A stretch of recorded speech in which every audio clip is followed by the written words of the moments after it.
Michelle.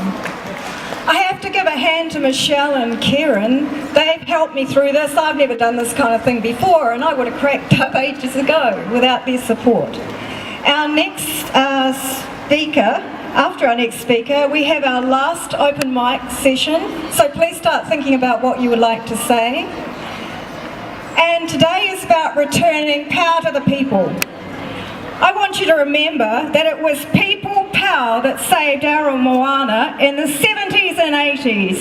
There's still paint up above Port Chalmers on that old shed. Wasn't paint good in those days? It's still there and it proudly says Aramoana. I would like you to please welcome Adrian Hall from Aramoana. Hi. Thank you for being here, and it's a great privilege to be here and part of this very mixed group of people. I am an artist, and over the last 12 years I've grown used to being the idea of grandfather. Over that time, my rather sentimental interest in ecology has grown into a screaming bloody passion, because I've been watching my grandchildren grow. And as they grow and I see them rampaging around the place and recognizing things which in all possibility will not be there in another 10 or 20 years, I find distinctly grieving.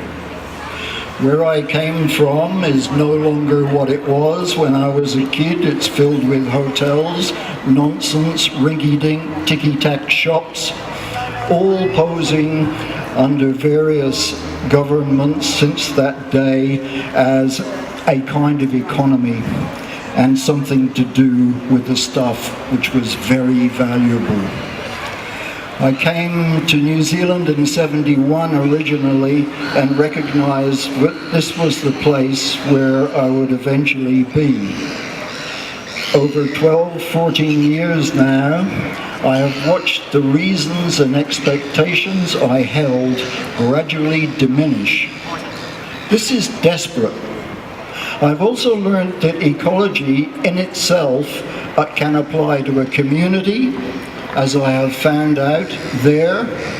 The relationships between things and the way they affect each other towards a whole is essential.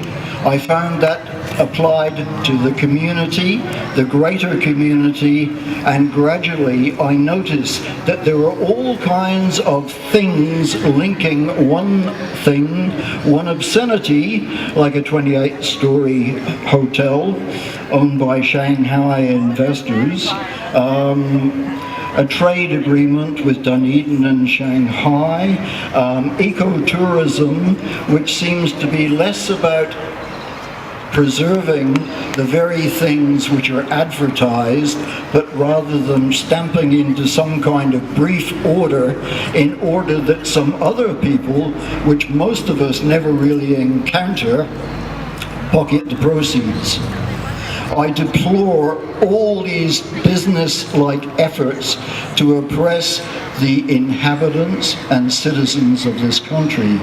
I am appalled at the way jobs have gone overseas, and with those jobs, essential skills which are being lost.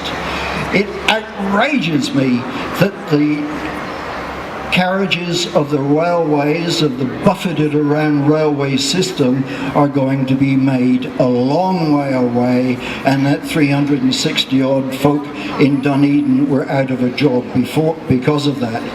I think of a consumer goods company 5 or 6 years ago which went the same way, leaving people jobless. Increasingly, this is a cover for, unfortunately, the wealthy to get more wealthy.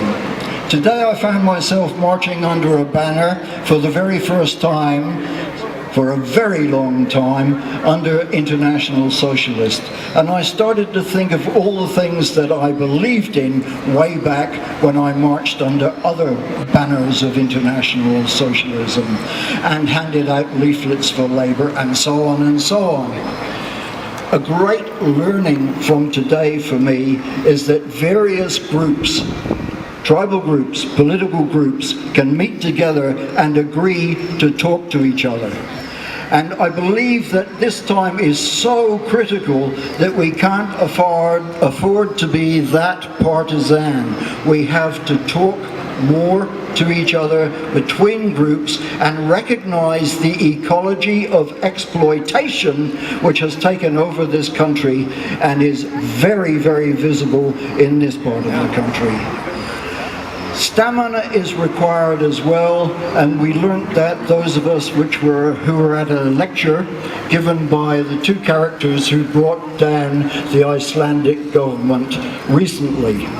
The lesson from that, again, was stamina and that we have to keep this business up. I congratulate all the organisers for this today. I hope that we keep in contact. I hope we will keep this pressure on, and I hope that we can affect change. Thank you.